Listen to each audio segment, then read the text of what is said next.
Mix,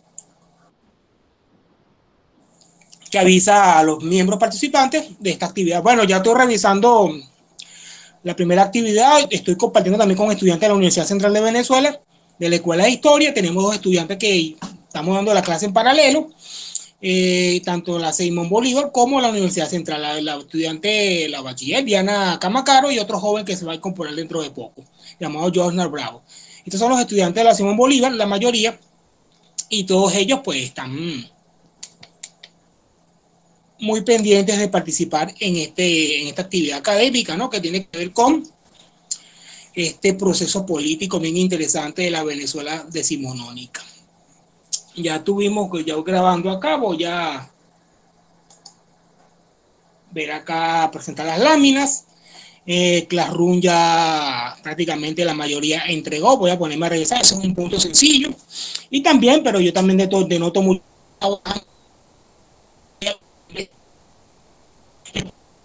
muchas cosas. Este,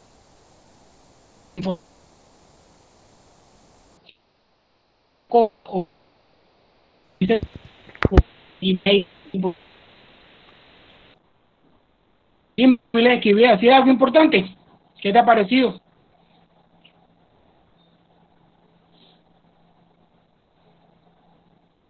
¿Se escucha entrecortado? No creo, ¿sí? ¿Cómo se escucha por allá, jóvenes? Sí, profe, o sea, se escuchaba entrecortado ahorita, pero ya como que volvió otra vez. Sí, sí, estoy hablando por el teléfono y tengo la computadora prendida también. Prendo el teléfono y ahora.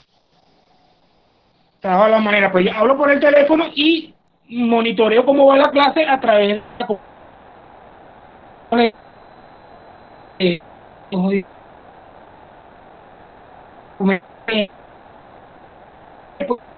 se ve muy magistral de reparaciones y de años.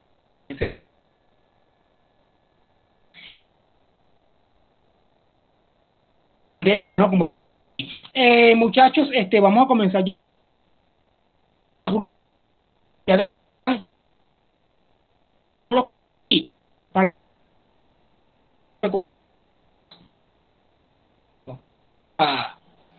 voy a colocar esta información.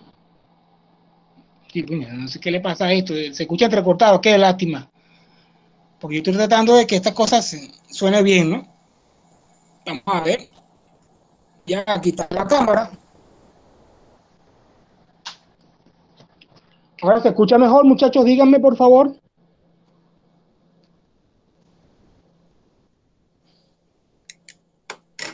¿Me escuchan ahora? Claro, porque me estoy pegando la cámara el teléfono prácticamente a la boca, ¿no? Es porque, muchachos, les comento que yo tengo un telefonito Motorola G4, yo a las clases se escuchaba muy potente, pero con este no sé, este es un Redmi 9C. Fíjense que hay que manejarse, primero hay que ver la clase de Google Meet a través de este dispositivo. Espero que me funcione bien como me funcionaba el otro aparato. Voy a presentar la lámina, voy a buscarla por aquí, voy a compartir pantalla.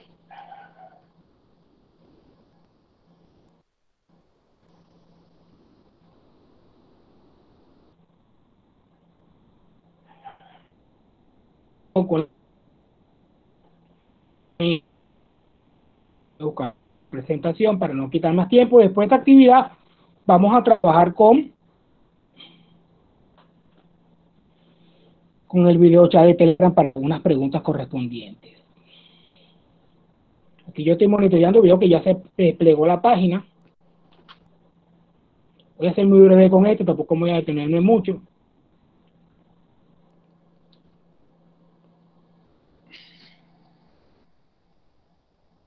Aquí voy recortando, voy guardando información para subirla por el grupo. Sí, aquí estamos viendo que ya tenemos aquí la primera presentación.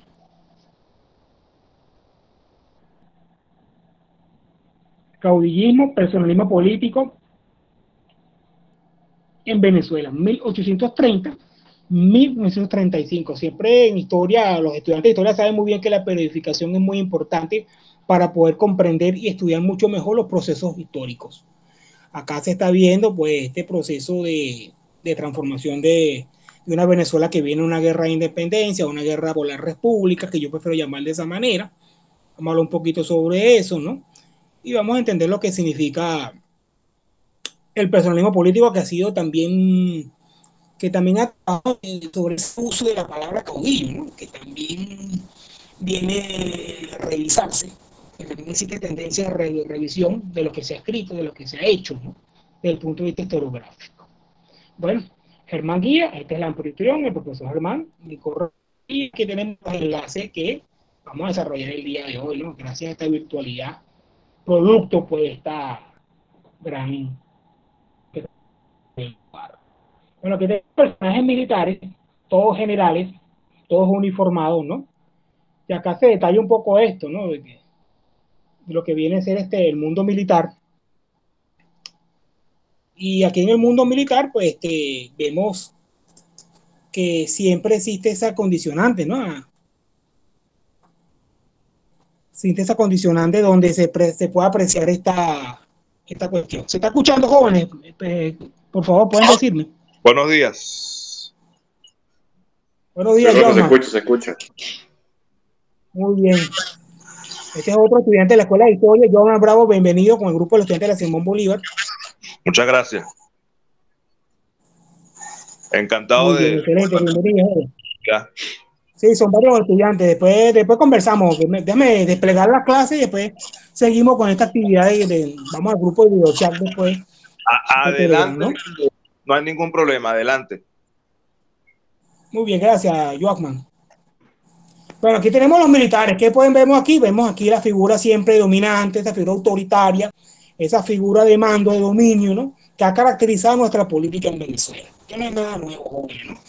La mayoría de los gobiernos en Venezuela, desde el punto de vista político, han sido gobernados por militares. Entonces aquí estamos viendo desde la independencia, pues comenzamos este proceso, inclusive hasta con la Capitanía General de Venezuela, pues varias figuras de militares también, que eran capitanes generales que tenían ese mando o esa jerarquía desde el punto de vista castrense. Y aquí seguimos otra vez, ya el siglo XX, pasamos al siglo XIX, tenemos ya un siglo XX, ¿no? Con nuevos personajes. Una forma también de ver la política, vemos a Chávez, vemos a Simón Bolívar, Pérez Jiménez, Rómulo Betancourt, que también inauguró una forma también de gobernar particularmente a Venezuela, La Cava, Henry Ramos Alú y Leopoldo López, entre otros, ¿no? Ya es una cosa que muchas veces no van variando entre los personajes, ¿no? Ese personalismo, ¿no? Esas cosas de que salgan como ellos quieren, las cosas desde el punto de vista de la política, ¿no? Sí.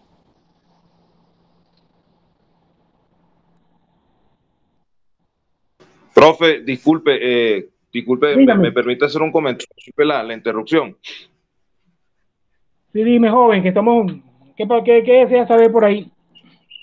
No, bueno, también los militares que han, digamos, gobernado, algunos se les puede caracterizar como gobiernos populistas, ¿no? ¿Verdad? No, eso es más que, esa tendencia es más que todo para el siglo XX, ¿no? Como populistas que ofrezcan siempre dádivas, hablan siempre del pueblo, ¿no? Además, eso se aplica más que todo a los líderes políticos del siglo XX. La categoría de populismo, ¿no? Que se estudia más para el siglo XX. El siglo XIX, esa figura de hombre fuerte, ¿no? Por eso que yo propongo aquí a Norberto Bobbio, el que todo lo puede, ¿no? Sí. Apaga el micrófono, ¿no, Jordan? Que el caudillismo, pues abro comillas, es por la compleja participación del hombre fuerte, esa figura autoritaria en el sistema de dominación propio de América. ¿Qué significa eso? La presencia hispana de 300 latinoamericanos, ¿no? El caudillismo estuvo circunscrito a un espacio específico mitad del siglo XIX, claro, porque hay muchos historiadores, muchos teóricos hablan de que el caudillismo estuvo circunscrito al siglo XIX venezolano. Bueno, no solamente Venezuela, Colombia, Perú, Argentina, Chile, muchos países atravesaron por esta participación de ese hombre fuerte, ¿no? De ese militar autoritario que venía. Aquí estamos viendo fechas de independencia. Venezuela es una de las primeras, junto con Colombia, México también, ¿no? Y Venezuela fue una de las independencias que se prolongó, ¿no? Por la República, que tiempo, que vemos a la figura de la película de Y estas son imágenes correspondientes al mestizo entre los españoles defendían, pues. Y aquí estamos viendo fechas significativas de lo que significó, pues,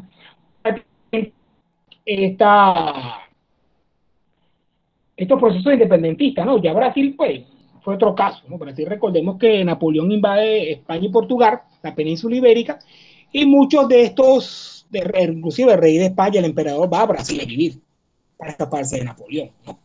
Entonces, ya Brasil es un poquito distinto al proceso de conquista, de colonizaje que establece la corona de España en América, desde México hasta la Patagonia, ¿no? Pero son imágenes correspondientes a la guerra de independencia,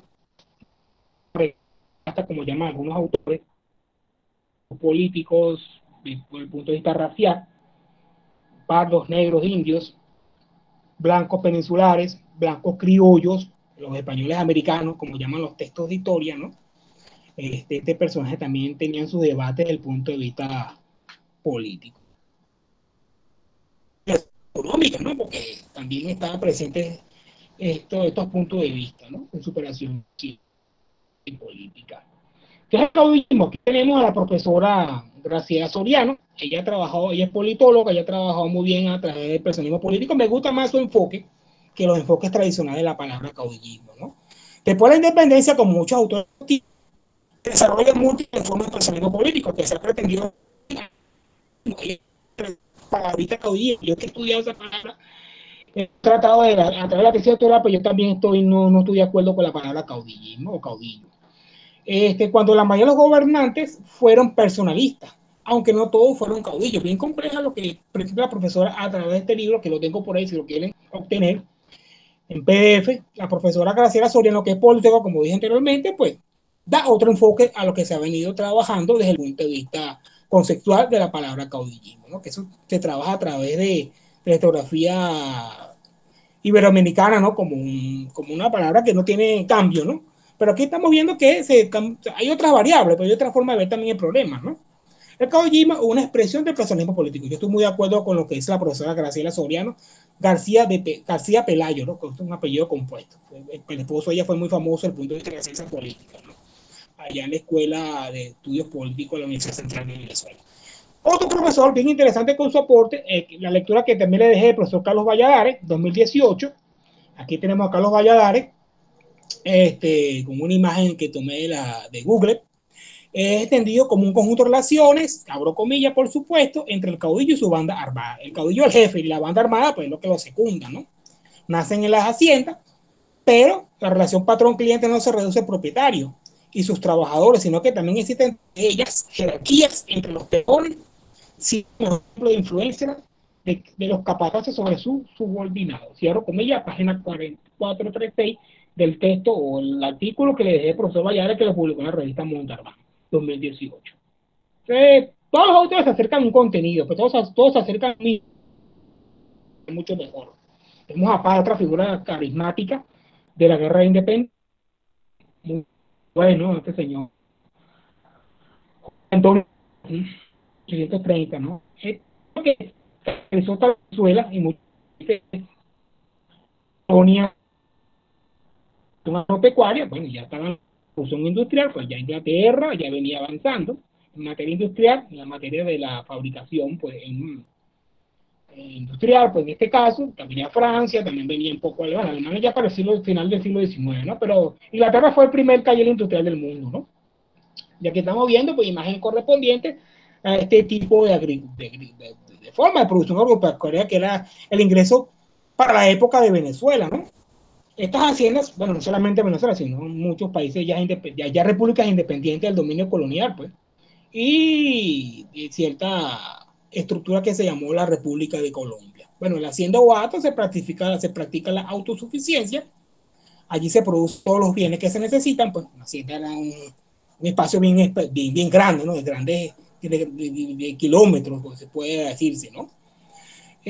Núcleo de relaciones sociales y políticas, son unidades aportadoras de cacao, café, ganado, tabaco, mulas, que también se exportaban mucho en Venezuela, a la isla del Caribe. Las mulas era el transporte como los camiones hoy en día, ¿no? Las mulas, pues, fueron importantes en los caminos de recuas para transportar mercancía de las haciendas hasta los espacios agrícolas. Yo estoy viendo acá, muchachos, que yo estoy viendo presento la clase y yo la estoy viendo en mi teléfono y la estoy viendo en la computadora. No sé si ustedes la están viendo ya en sus aparatos respectivos. Quiero un feedback, por favor, muchachos, ¿pueden decirme algo? Yo estoy, Sí, estoy hablando sí, yo profe, por las estamos viendo. Sí, sí se están viendo. Sí, Hubo sí. unas estoy hablando con... ya se comenzaron a ver. Yo estoy dando la clase por el teléfono. Tengo página, tengo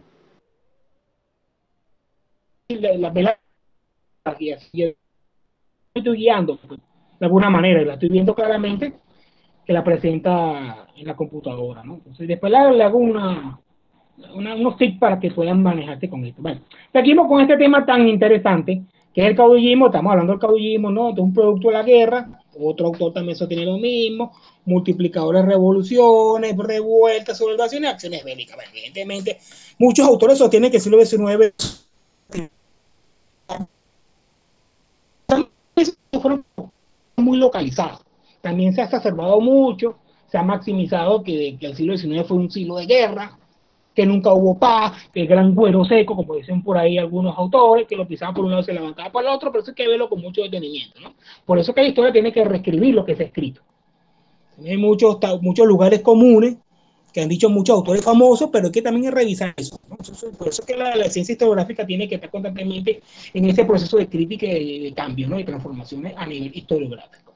Bueno, ahí tenemos una relación simbiótica, guerra caudillo. Evidentemente la guerra fue la guerra de independencia, después la guerra federal y los conflictos internos que se dieron a lo largo del siglo XIX.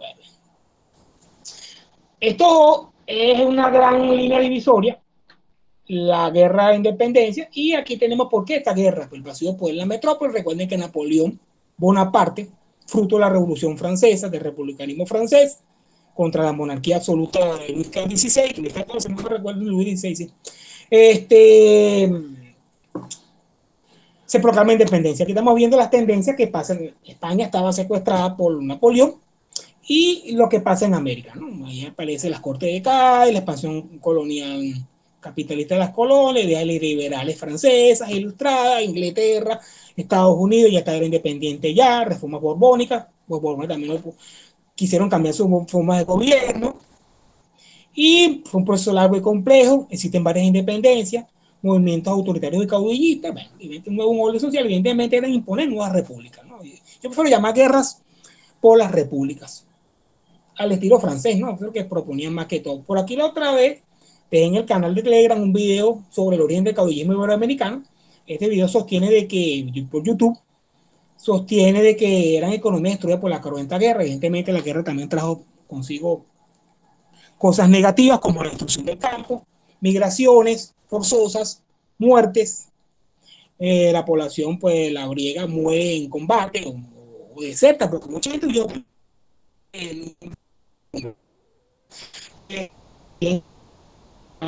de un esto profesional. Bueno, evidentemente ya estaba avanzando poco a poco el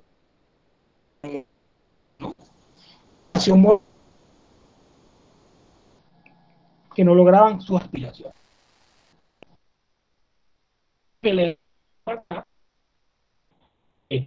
Bueno,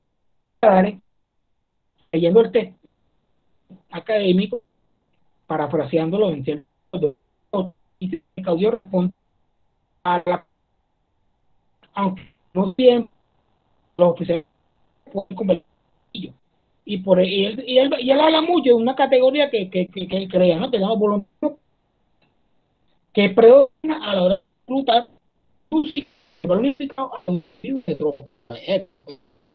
o las montoneras, como llaman algunos autores. Trata de comparar también al caudillo como un Pran, que está muy de moda, o esos capos de la mafia italiana, ¿no? Que eran muy famosos en la serie televisiva estadounidenses.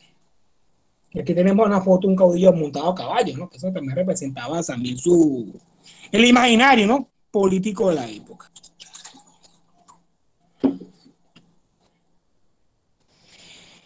Aquí está muy famoso Domingo Irwin, año 90, el caudillo es un jefe guerrero personalista que emplea una banda armada como factor básico de su poder. Bueno, evidentemente todos los autores dicen que eran militares, o precisamente no podían serlo también, pero tienen que tener una banda armada como factor básico de su poder.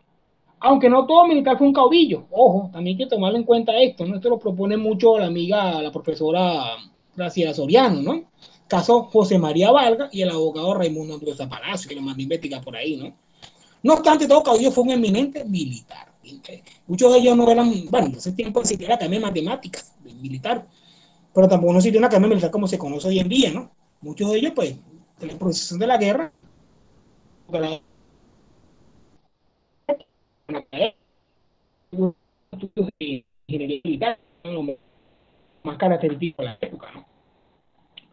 Porque tenemos José María Vargas, recuerden que indica el poder del año 1834, pero es depuesto por un golpe militar con la famosa Revolución de la Reforma. También está Raimundo Andueza Palacio, que es muy famoso, es abogado, pero también se hace general. Este señor, pues, es derrocado por este alzamiento reivindicador del amigo Joaquín Crespo, que se posiciona de la política a finales del siglo XIX. Recuerdo que el Estado Vargas, pues, José María Vargas nació en La Guaira, médico muy famoso, figura de gran exaltación en la Universidad Central de Venezuela, médico que se formó afuera, y a Vargas no le tenía mucha confianza porque él, cuando ocurre la guerra de independencia, él se va a Venezuela, él se va para Puerto Rico y se establece ya, escapando de la guerra, ¿no? Entonces eso fue mal visto por los patriotas, por los venezolanos que reclamaban por una independencia del control colonial. Recuerda que en esa época Puerto Rico era colonia de España. Seguimos con el caudillismo, ¿no? Este es un concepto que va manejando la profesora Alessandra Mendoza. Aquí está la cita de ese artículo. Ella tiene un trabajo sobre Tadeo Monaga, otro personaje bastante interesante. Ella dice que un término de la palabra caudillo es una palabra que se maneja desde 1606. Claro, a nivel historiográfico, ¿no? Porque esa palabra viene de la antigua Roma. Era un vocablo que significa cápite o jefe de las huestes, que significa una palabra de la época, ¿no? Que el español de la época significa acaudillar, capitanear o gente de guerra. Claro, que vamos viendo cómo el concepto va evolucionando con el paso de los años. Una cosa en 1606 y otra cosa como se ve en 1880.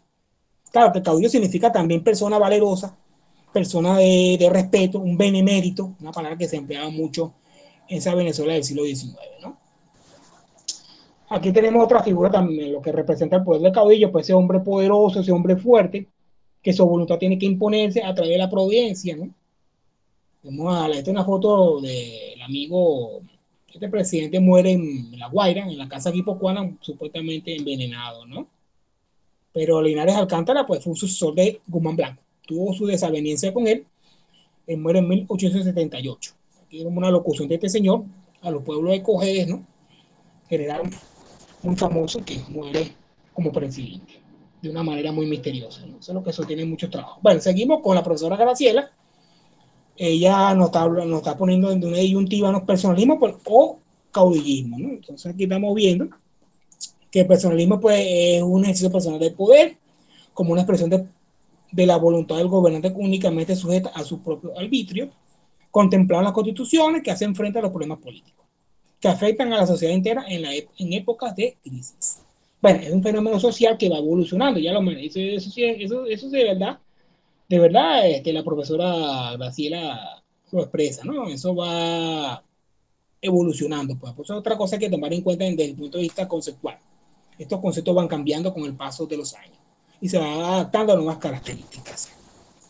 Seguimos con esto, ¿no? Carlos Valladares nos habla de un personalismo guerrero, a considerar al gobernador como una fuerza, como su fuerza armada y obediente a su voluntarismo, ¿no? O su providencia. Eso significa que era un término que se emplea para poder explicar de que muchos caudillos pues, se querían que eran representantes de Dios en la tierra, ¿no? Que la voluntad de Dios los imponía para que ellos gobernaran pues, el territorio o la región o el país como tal, ¿no? Otra cosa que tomar en cuenta, lo que maneja la profesora Graciela, lo que maneja, sí, la profesora Graciela, este término de dictadura, ¿no? Que es una palabra que viene de la antigua Roma, se usa mucho a través de los medios de comunicación. Eso significa que es un continuismo pues, del poder, pero es para referirse en muchos casos, y eso se empleaba mucho en el siglo XIX. Por ejemplo, Guzmán Blanco habló de una dictadura el caso de la dictadura de Bolívar en 1828, yo que estudié el romancismo, pues él habla de una dictadura porque tuvo que imponerse, ¿no? Pero la dictadura es un concepto bien de la antigua Roma, ¿no? Hay que tener mucho cuidado con el uso de ese lenguaje, ¿no? Que se utiliza, cae muchas veces en los anacronismos del pasado, lo llevamos al presente y que esas categorías de análisis corresponden siempre a ese pasado que quedó atrás. Y aquí estamos viendo pues el uso indistinto de los conceptos tiranía, despotismo, dictadura, pretorianismo, que tiende a confundirse en el lenguaje corriente. Eso lo manejan mucho los medios de comunicación. Vemos acá pues que eso se maneja mucho en los medios de comunicación, pues esa palabra dictadura, dictadura, dictadura, pero no sabemos dónde está originado ese problema, ¿no? Ella sigue explicando cómo evolucionan esos modos de expresionismo político en el mundo antiguo, específicamente todo nace en Grecia y Roma, la tiranía, producto de la crisis de la ilegalidad, la demagogia, dictadura, esta es la palabra que estamos siempre utilizando en nuestros vocabularios, magistratura legal, legítima, temporal, ojo, esa palabra era para 6 meses, pues. Esa figura de poder contemplaba pues 6 meses para solucionar problemas o crisis. Claro, eso nace en la antigua Roma, ¿no? Aquí tenemos una imagen de tal Tito Dacio, donde esa figura de dictadura se emplea en tiempo de la antigua Roma. Pretorianismo, que también es una expresión anglosajona para calificar el tal militarismo, ¿no? También eso se emplea mucho, eso lo maneja mucho Domingo Irwin en sus trabajos.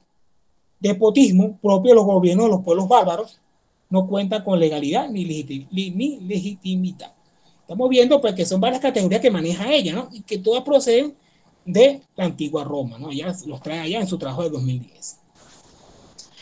Otra obra que recomiendo que lean los estudiantes es El Príncipe de Maquiavelo, pues. Nicolás Maquiavelo, pues es un estudio de lo que es la política del Renacimiento, la monarquía, los principados en Italia, específicamente lo que es Italia, ¿no? También el poder personal del rey, el caso de Luis XIV, el Estado soy yo, este rey fue Jonathan.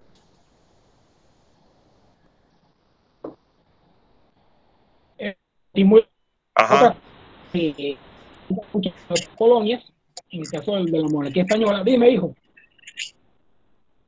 No, yo llegué a leer ese libro del Príncipe de Nicolás Maquiavelo. Es muy interesante, pero bueno, sí, hay que tener mucho cuidado para entenderlo. Él explica muchas, el concepto de, no, la forma como se manejaba la política en el Renacimiento, ¿no?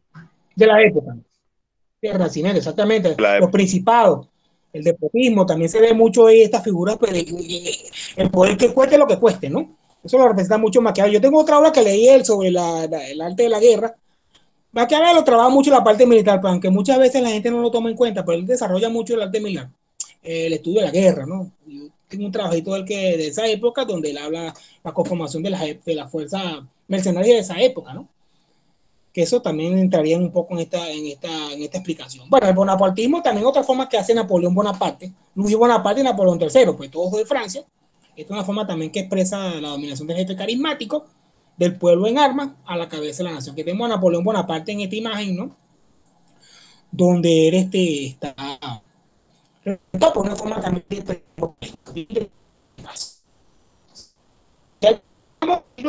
parte del 20, y vemos a Graciela Soreno otra vez, ¿no? Ella habla de la incidencia del estamento militar, los jefes militares, pero ahora tenemos a los jefes caudillos, pero ahora tenemos un nuevo cuño, que son los militares formados en academias militares. La Escuela de Chorrillos del Perú, West Point, Estados Unidos, y San Cyr, que es la Escuela Militar Francesa, ¿no? Y aquí ella está hablando también de los gobiernos totalitarios. Tenemos aquí a Stalin, tenemos a Hitler y a Mussolini. Vemos acá, pues, que estas formas totalitarias donde la hegemonía del jefe único, la estatización de todo, partido único, nacionalismo, ideología de la educación, alteración de la historia, propaganda, y los casos más representativos, pues el caso de Stalin, que muere en el poder, Adolfo Hitler, que muere, se suicida en Berlín, y Benito Mussolini, que muere atrapado, pues lo fusilan y después lo publican, pues su cadáver, pues públicamente en las calles de Roma, creo que fue la cuestión, ¿no? Pero para que vean, porque ella trata de explicar esos personalismos, yo trato que lean mucho esta autora, porque esta profesora, pues, explica muy bien estos conceptos, ¿no? Y me gusta mucho cómo ella analiza estos casos de personalismo político, ¿no? Seguimos con la explicación. Bueno, aquí se ve la presencia del caudillo, pero vamos a seguir el caudillo porque este es el hombre, porque que permanece en Venezuela, que domina por la estructura política, como la mayoría sostiene, pues que surgen a través de la fin de la guerra de independencia o la guerra de las repúblicas. La necesidad de un jefe único para que a través de la paz, que para quitar la paz tiene que producir la guerra, ¿no? Muchas instituciones venezolanas, pues también del año 30 eran débiles, se improvisaba mucho. Otra cosa que tomar en cuenta porque estábamos saliendo de la guerra de independencia, el país estaba devastado económicamente, poca población. Y otra cosa, también nos separamos de la República de Colombia, o la mal llamada Gran Colombia, que fue llamada República de Colombia, la unión entre Venezuela, Colombia y Ecuador, ¿no? Después se le une Panamá, bueno, porque Panamá, parte de Panamá y parte de Colombia eran lo mismo, ¿no? En ese entonces.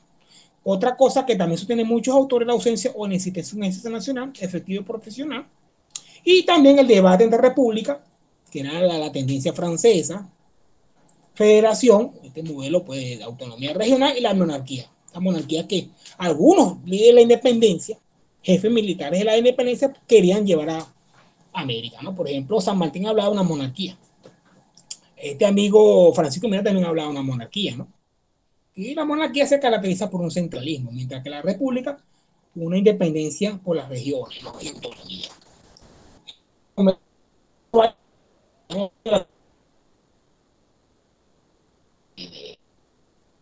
El caldo de cultivo de muchos códigos únicos, ¿no?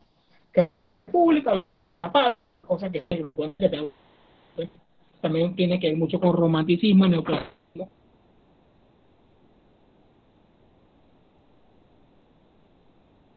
La inestabilidad por la guerra y los administradores de la guerra, ¿no? Muchas veces la guerra convenía, ¿no? Mientras que la guerra estuvieran presentes en el territorio, pues eso también es otro factor también de poder, ¿no? Que pues, ellos pudieran quedarse de alguna manera. Otra cosa que también quise tomar en cuenta era el republicanismo, porque se habla mucho de eso y no entendemos qué significa, ¿no? Que se llama república por un sistema político fundamentado en el imperio de la ley, la igualdad ante la ley y un conjunto de leyes que rigen la totalidad de la ciudadanía, ¿no? Porque yo hablo mucho del término ciudadano, no del pueblo, porque el pueblo es una masa moldeable, una masa manejada por el populismo, ¿no? Yo prefiero llamar eso ciudadanía, ¿no? Ya un concepto más inteligente, de mayor representación y de mayor, pues, igualdad de derechos, ¿no? No debe confundirse república con democracia, ojo, ¿no?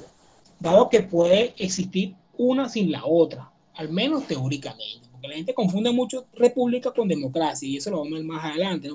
Puede haber los tipos de república, ¿no? Acá estamos viendo pues, esta imagen característica de la Revolución Francesa. El republicanismo está presente en este cambio drástico a través de la violencia para suplantar a la monarquía francesa, ¿no? Aquí tenemos otro concepto más evolucionado de Santiago Ortiz Leroux, 2007. Él habla que es una forma de Estado que se pone en contraposición de a la monarquía. Vemos aquí esta imagen que corresponde a la guillotina francesa, esa gran hojilla que degolló a muchos nobles y personas que también no estaban de acuerdo, eran hijos de la Revolución Francesa, pero la Revolución Francesa también se comió a sus propios hijos, ¿no? Con muchos autores citan, ¿no? Añaden acá que es un concepto que incluye la república, pero la que excede los alcances de la misma. Los republicanos ciertamente son defensores de una forma de gobierno republicana. Pero claro, aquí el máximo ejemplo de república es esto que está acá, la Revolución Francesa. Y aquí tenemos una imagen más ampliada de la primera república francesa, por eso que muchos autores también hablan de la primera y segunda república, y yo no estoy de acuerdo de hablar de ese concepto, ¿no? Primera y segunda república. Acá estamos viendo, ¿no? Esta imagen, la guillotina. Aquí comenzaron primero con los nobles absolutistas franceses, después poco a poco la revolución comenzó a comerse sus propios hijos, ¿no? Muchos también fueron llevados. La guillotina inclusive fue eliminada en Francia en 1970. Miren ustedes que esa guillotina fue la pena de muerte porque se empleó mucho y llegó hasta el siglo XX, ¿no? Muy avanzado de paso.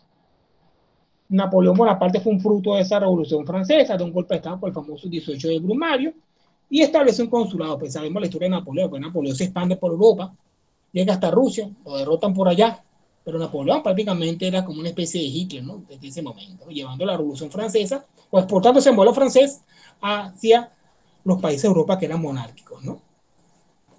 El republicanismo pues se caracteriza por estos tres elementos, ¿no? Esta imagen que representa la justicia, ¿no? El derecho, la igualdad de derechos, algunos autores llaman que es la revolución burguesa, que la burguesía o esta gente que produce dinero asciende al poder pues, para desplazar la monarquía del clero, el Estado de Derecho, el imperio de la ley y la separación de poderes. Y la autonomía, por supuesto, de los tres poderes que hago mención, ¿no? Esto es lo que, por eso que llamamos guerra de república, ¿no? Toda esta guerra de separación era para implementar estos modelos en América. Entonces, eso es que toman en cuenta mucho los autores franceses, Montesquieu, que hablan de estas tendencias de llevar la política. Bueno, esto es un poquito de la república. Tenemos a Platón, con la República de Platón, un tratado sobre eso, la ciudad o polis. También las nociones de politeia que daba Aristóteles. Aristóteles habla mucho también de esta oligarquía, tiranía, democracia, ¿no? La forma tiránica y despótica. Recomiendo que también lean esta obra o que la busquen por ahí los que son estudiantes de politología o que les interesa la historia política, ¿no? En la edad moderna, pues tenemos el término este que maneja Jim Boyne, los 6 libros de la República, y Maquiavelo otra vez, el príncipe, ¿no? Aunque Maquiavelo pues habla mucho de la República como una forma de Estado diferente a la monarquía. Aquí abro comillas, todos los estados, todos los dominios que han tenido y tienen la soberanía sobre los hombres han sido y son repúblicas o principados. Los principados eran elementos que se utilizaban mucho en esa Europa para renacentista, ¿no? Esa Europa de la Edad Moderna, ¿no? Que es una etapa de la Edad Media que muy malamente ha sido criticada. No estoy de acuerdo con el término de la Edad Media porque también hubo muchos avances, pero bueno, eso es cuestión de discusión en otros espacios. Pero para que vean, estos personajes pues fueron importantes desde el punto de vista de la historia de las ideas políticas, ¿no? Para poder conocer otra forma de ver la cuestión.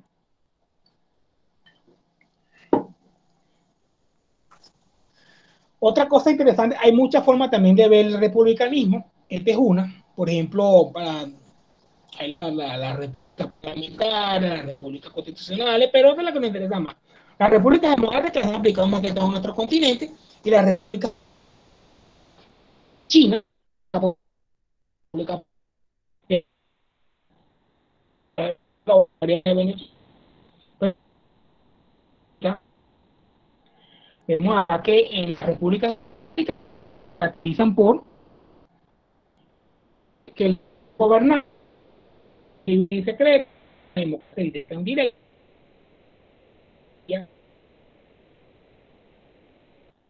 por una familia militar o son autoritaristas marxista-leninista, ¿no? Bueno, llamen guevarismo, llamen chavismo, llamen castrismo, ¿no? Esas son las repúblicas autoritarias, ¿no? Se caracterizan por esa figura de jefe único, ¿no? Que no quiere dejar el poder bajo ningún concepto democrático. Claro, entonces lo que más que se utiliza para nuestro entender es la república democrática y la república autoritaria para nuestra forma de entender estos conceptos políticos, otro tipo de régimen de gobierno a través del republicanismo. Características de un jefe único, bueno, que Guzmán Blanco sí tiene todas esas características, ¿no? Él mismo se mandó a edificar estatuas ecuestres, estando en el poder, que después que él sale, se son derribadas, ¿no? Eran personajes carismáticos, más Weber da mucho de eso, ¿no? Carismáticos son personajes que siempre caen bien a la población, son simpáticos, sonríen, empiezan viejitas, abrazan, y ustedes ya los conocen ya. Son valerosos, características, pues, representan a la militar, terrateniente, yo a través de un crédito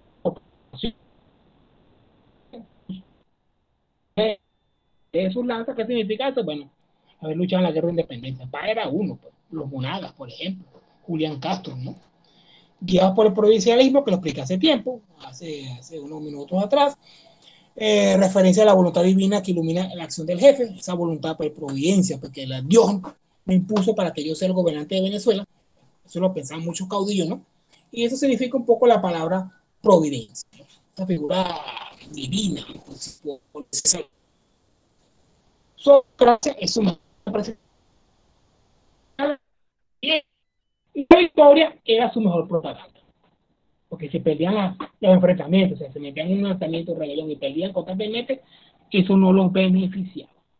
Pero para que vean las características de estos caudillos, pues estos jefes únicos, que nosotros llamar de esa manera, era la lealtad, la providencia, eran terratenientes, poseían comerciantes y autócratas, que su voluntad tienen que imponerse cuando ellos gobernaban, ¿no? Sin importar el parlamento, sin importar un congreso, porque es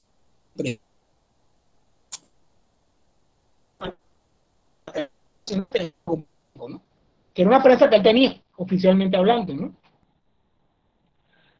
Y para que vean que los políticos también manejan también sus medios, esa época política, ¿no? Y tengo que ligar alguna información muy breve, ¿no? Que estaba comenzando a aparecer más. Bueno, estas son imágenes también de esas montones heterogéneas, imágenes del caudillismo o esos bandos armados que estaban bajo la conducción de un caudillo o jefe único. Esto representa un poco un mapa conceptual de lo que es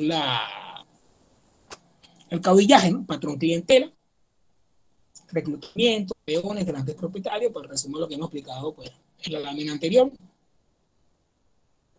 Ausencia de un ejército regular, profesional, que eso con el tiempo va a mejorar, pues, porque a medida que mejoran las armas, se mejora la tecnología militar, pues comienza el ejército a profesionalizarse, porque las armas necesitan pues mejor preparación y el mejor adiestramiento para que puedan ser operativas en su desarrollo. Esta línea de tiempo pues, también explica un poco lo que vamos a hablar ahorita, porque es un poquito lento. Paso las láminas, se ven como lentas, ¿no? Ya está la lámina en la computadora, claro, ¿no? La lámina sobre el mapa conceptual. Vemos esta línea de tiempo que explica cómo ese caudillismo hegemónico se inaugura con José Antonio Páez, donde la tutela de José Antonio Páez, el amigo Carlos C., que son los que mantienen ese control, ¿no? Y después llega el año 47 Monagas, los hermanos Monagas, José Tadeo y José Gregorio, hasta el año 58 que se produce un alzamiento de marzo con este señor que está acá, Julián Castro, que estamos viendo pues, que se produce ese movimiento. Después de la guerra federal, creo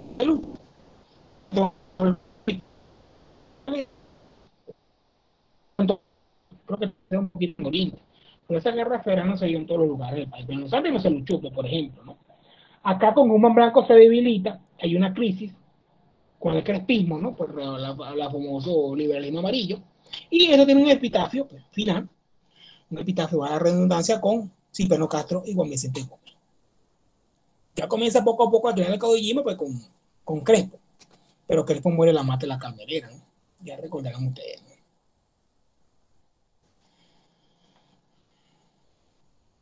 Bueno, aquí seguimos otra forma también de configurar este problema o de manejarse, de explicarlo de alguna manera. Tenemos el caudillismo anárquico que maneja muchos autores, esto lo maneja mucho Domingo Wilson, esto que aparece en la guerra de independencia, y también el caudillismo despótico, después de la guerra, que en 1910, mayor reparto que el Italia, pues político, claro, aquí se pone mucho el hombre fuerte. Vemos aquí a Bove, ahí la lectura del amigo Carlos Valladares, él habla de la figura de Bove, la figura de Piar, la figura de Mariño, que eran militares que no querían ponerse a tono. Cuando llega Pablo Morillo y el brigadier de Moxa a nuestra Venezuela en 1915, comienza un problema entre los jefes y oficiales del ejército realista, ¿no? Muchos no querían ponerse bajo las órdenes de Morillo, y bueno, ya Bove estaba muerto, Bove muere en 1914 en la batalla de Urica, pero la tendencia de las fuerzas realistas era esta, ¿no?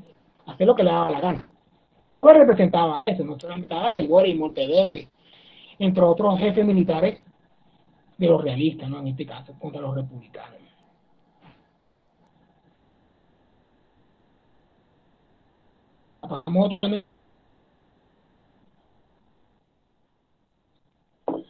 Hay muchos autores que hablan de que de esa Venezuela del siglo XIX, ¿no? Que fue una Venezuela sin comunicaciones, sin industria, sin agricultura, empobrecida, pues, carente de oficios únicos productivos. Y claro, él habla, este señor Juan Oropesa, de que la guerra era una forma de superación social y económica.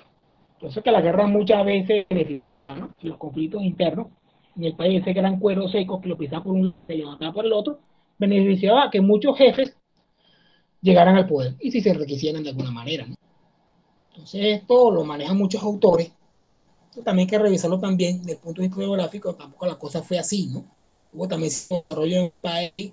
Bueno, venía una guerra de independencia, pues evidentemente iba a quedar muy trastocada por ese conflicto armado.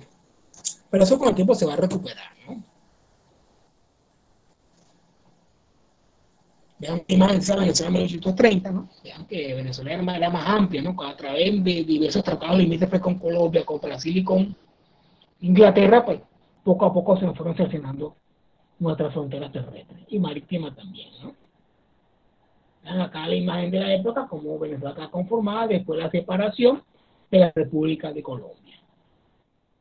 Eso poco a poco fue cercenándose, poco a poco fue eliminando ese espacio, porque en Inglaterra comienza con Robert el Chombo, aquí lo que es el territorio Esequibo, la Guyana en ese tiempo era el dominio colonial británico, la isla Trinidad también era de Venezuela, que también fue de Inglaterra, que se la quitan a España, y ven, hay muchas cosas que también, aquí lo que es la península de la Guajira, aquí esta zona también, porque el Golfo de Venezuela, pues, perteneció a Venezuela, pero Colombia, en un tratado Lino Pombo, por 1833, se pierde gran parte del territorio venezolano.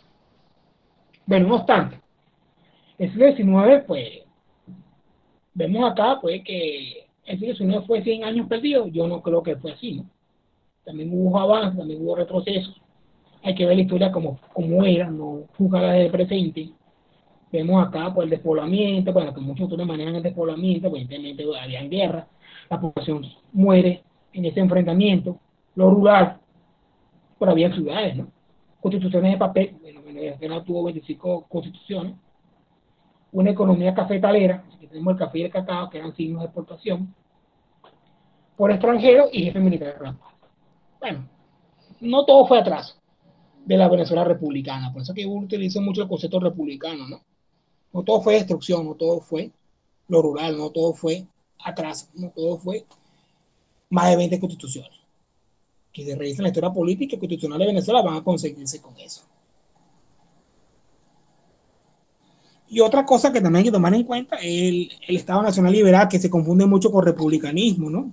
Que tomar, ojo, hay que tener mucho cuidado con esto, manejar conceptos políticos en nuestra historia de Venezuela, porque muchos autores también se equivocan y repiten, y eso va como una cadena, pues, de sucesión.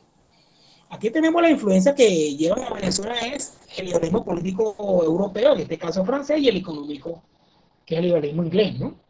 Vemos las características de cada uno. El político se caracteriza por la alternabilidad de los poderes, libertad de prensa, libertad de culto, libertad de constitución, bueno, la constitución como carta magna, la independencia con la Iglesia Católica, que otra cosa que también la Iglesia Católica es golpeada durante esos años. Y aquí este es el modelo inglés, ¿no? El económico, ¿no? Que muchos países muchas repúblicas independientes comienzan a seguir, como la libertad de contrato, creaciones de caminos, industria, entre otros. Inglaterra era el máximo ejemplo, ¿no? Inglaterra era la potencia industrial del siglo XVIII, que el siglo XIX se robustece, pero claro, lo que llevó a Inglaterra a ser una gran potencia económica y industrial fue la libertad de contrato, la libertad de invención, las creaciones de caminos, la navegación, la expansión, nueva búsqueda de materias primas, pues, para que vean pues, que todos estos elementos se copiaban de estos modelos y se pretendían llevar a esta realidad.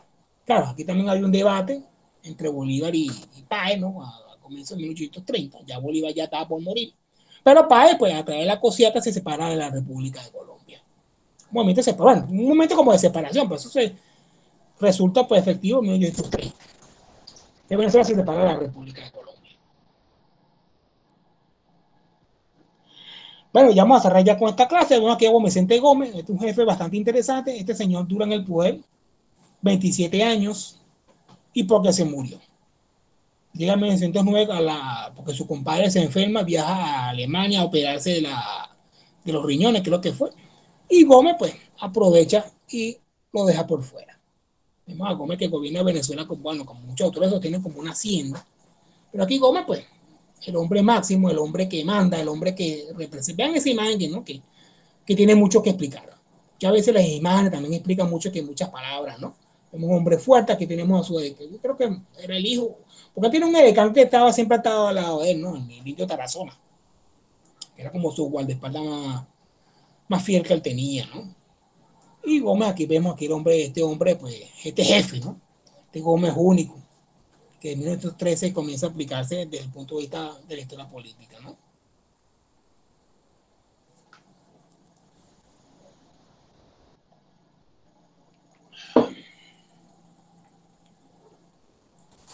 Ha muerto el caudillo, viva el caudillo, pues, muere uno, aparece otro, ¿no? Entonces esto siempre es común en la política venezolana, ¿no? En la política también iberoamericana, que prefiero llamar iberoamericana que latinoamericana, joven, o hispanoamericana, también concuerda más con nuestra realidad.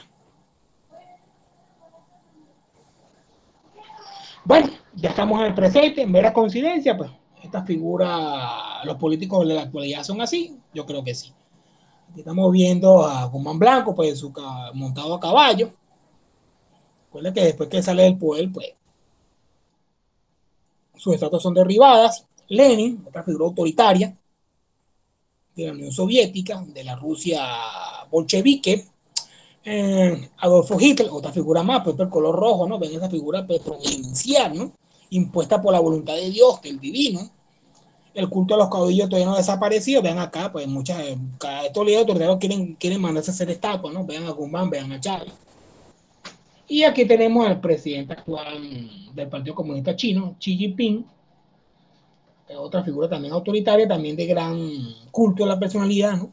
Vemos acá, esto no es mera conciencia, pero vemos que el personaje político se mantiene, pero va evolucionando con el pasar de los años. Acá seguimos con esto, ¿no?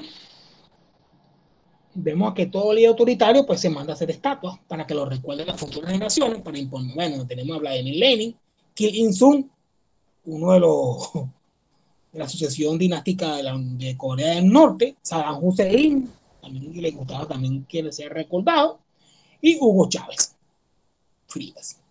Y aquí estamos viendo a Juan Guaidó, no sé una imagen que tomé por ahí de las redes sociales, o de Google Meet, de Google Imágenes, y tomé esa imagen de Juan Guaidó, ¿no? También se le hace su culto personalístico, ¿no? O el culto de la personalidad. Pero para que vean que todos estos líderes autoritarios, de estas repúblicas autoritarias, siempre se mandan a hacer estatuas. Para que sea una devoción como una manera de propaganda, para que siempre lo recuerden, ¿no? Entonces, por eso que el personalismo pues nunca va a desaparecer y se mantiene activo, pues no solamente se queda en el soluciones, sino que va mutando, va cambiando en los nuevos tiempos, a los nuevos tiempos, mejor dicho. Conclusiones. Ya vamos a cerrar ya, muchachos. Después acá nos vamos al chat de Telegram, abrimos el Telegram después, vamos al grupo y abrimos el chat de Telegram, ¿no? El video chat, perdón. Bueno, el caudillismo, pues, aquí tenemos una asociación, pues, aquí vemos a Joaquín Crepo, José Antonio Paz y el amigo Nicolás Maduro Moro, ¿no? Que ustedes ya lo conocen muy bien. Vemos acá, por ejemplo, ese personaje político. El caudillismo hay que estudiar, de todos sus personajes hay que estudiarlo, ¿no? Es que esto es como una secuencia, ¿no? Es como una especie de reflejo de la voluntad política, ¿no? El caudillismo ha estado presente como el hombre fuerte, autoritario, que para instaurar la paz tiene que llevar la guerra, ¿no? ¿Sí? Para llevar la paz hay que buscar la guerra, ¿no? Que la guerra que garantiza la paz. Yo hablaba mucho, como Blanco habla mucho de la pacificación. Otra cosa que a través de la pacificación se logrará estabilizar el país. Pueden venirle, por ejemplo, Guzmán Blanco recibió mucha inversión extranjera, igualmente Gómez. Gómez tenía que tener un país en paz para que las petroleras, para que los ferrocarriles, para que la inversión extranjera pudiera trabajar tranquilamente. Un país, pues, envuelto en conflicto, pues, la inversión se va, se retira, ¿no? Y no deja nada para el país o para el caudillo de turno, ¿no? O el jefe único de turno. La palabra caudillo cae en descrédito con el siglo XIX, ¿no? Esta palabrita, pues, cae mucho en descrédito en el siglo XIX venezolano, ¿no? Entonces hay que tomarlo en cuenta. Esa palabra puede significar una figura de benemérito, de admiración, que también puede ser una figura negativa, ¿no? Entonces hay que tomarlo en cuenta como la palabra que se usa mucho a través de una palabra que bizarro. Por ejemplo, bizarro en inglés significa lo malo, lo peor, mientras que bizarro en español significa una persona validosa. Tiene doble significado, muchachos, ¿no? Y esa palabra viene de la antigua Roma, ¿no? Porque en esa época la influencia era Roma y todo se escribía en el siglo XIX pues, con la influencia romana o de Grecia, lo que es el neoclasicismo, ¿no? Bueno, muchos escritos sobre el caudillismo, pues son bastante escritos, muchos, y muy poco sobre su definición. Ojo, eso es lo que explica la amiga García Soriano. Muchos escritos sobre el caudillismo, pero poco sobre su definición. Hay muchos buscan lo que son estudiantes de historia que están aquí presentes, revisen Camacaro, el amigo John, revisen pues, cómo se ha trabajado ese concepto de caudillismo, ¿no? Pero muy poco se ha explicado el porqué de esa palabra. Otra palabrita que se explica mucho, no aquí en Venezuela, pero en otros países que notan muchos historiadores, pues, hablar del militarismo cuando se refieren a caudillismo. Esto lo maneja B. Cardosa, que es un profesor de la ULA, amigo mío, de Escuela de Historia de la ULA. Esta palabrita se utiliza mucho por los historiadores iberoamericanos, ¿no? Para hablar de caudillismo, pues se refieren a la palabra militarismo, ¿no? Que es la influencia abusiva de los militares en la parte política, ¿no? En la parte social o en la parte de un país, ¿no? Y claro, aquí se impone el personalismo guerrero a lo largo del siglo XIX. y gran parte del siglo XX. Pero lo que mandó, pues, desde el punto de vista, fue esa personalidad guerrera, ¿no? De fuerza, de dominio, de dominar un contingente de individuos armados y llegar al poder, regional o nacionalmente hablando. Bueno, la referencia consulta, otra cosa, muchachos, cuando hagan una posición, siempre tomen en cuenta las referencias, porque estos trabajos, pero estas clases siempre las estoy cambiando, pues. Siempre estoy agregando cosas nuevas. Esta clase la voy a subir a mi canal de YouTube, pero siempre estoy agregando cosas nuevas, pues no son las mismas. Siempre que tengo, elimino cosas, impongo cosas nuevas. Por eso es que la materia siempre la estoy renovando, pues. Por eso es que la dejo descansar por un tiempo y después la vuelvo a que la llamen los departamentos estos de control de estudio para que la materia descanse, consiga nuevas lecturas, consiga nuevos enfoques y aplicarlo, pues, este conocimiento. Entonces, para que vean la fuente que trae Domingo Igwin, Carlos Valladares, el video que les mencioné del caudillismo en América Latina, que lo coloqué en el canal de Telegram, perdón, en el grupo de Classroom, Eve Caldosa, Alessandra Mendoza, Nicolás Maquiavelo, una cita que tomé del Príncipe, el artículo de Sergio Leroux sobre el republicanismo y Graciela Soriano, este libro de ella. Ese libro está en PDF, yo lo tengo por ahí, se lo puedo pasar cuando quieran. Pero sí, muchachos, estas son las fuentes que uno se inspira para desarrollar la clase, para no cometer, pues, tú sabes, plagio o palabras que uno, o textos que uno utiliza que no sean, pues, vinculados a una fuente de estudio. Bueno, ahora sí, vamos al grupo de videochat de Telegram. Ahorita vamos a este video chat, voy a cerrar por acá. Vemos acá estas preguntas que vamos a responder a lo largo del video chat de Telegram, ¿no? Que vamos ya para este grupo, porque el grupo de Telegram se conecta mucho mejor. Vean acá, pues son preguntas que tienen que ver como una especie de reforzamiento de lo que se habló en la clase. Y aquí se está viendo un poco esto, ¿no? Son varias interrogantes que ustedes la pueden explicar, la pueden desarrollar a lo largo del video chat que vamos a hacer a continuación. Voy a parar por acá. Voy a cortar con esto para no gastar más datos. Entonces aquí estamos pendientes entonces, muchachos, para irnos al otro canal de Telegram. Dejo esto por acá para que vean pues lo que vamos a trabajar como una actividad pues más dinámica, ¿no? Para que ustedes también hablen, porque yo muchas veces hablo muy rápido. Mis orígenes son de Oriente del país, la gente del Oriente habla muy veloz, si no se han dado cuenta, ¿no? Voy a apagar por acá.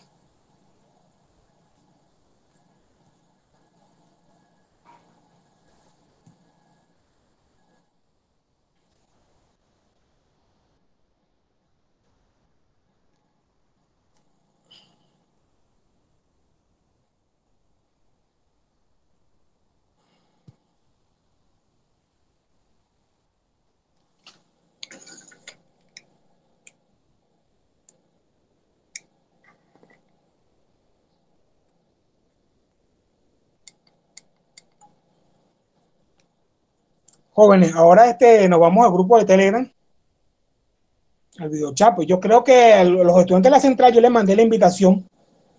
Espero que se puedan conectar a través de la invitación que le hice con el enlace.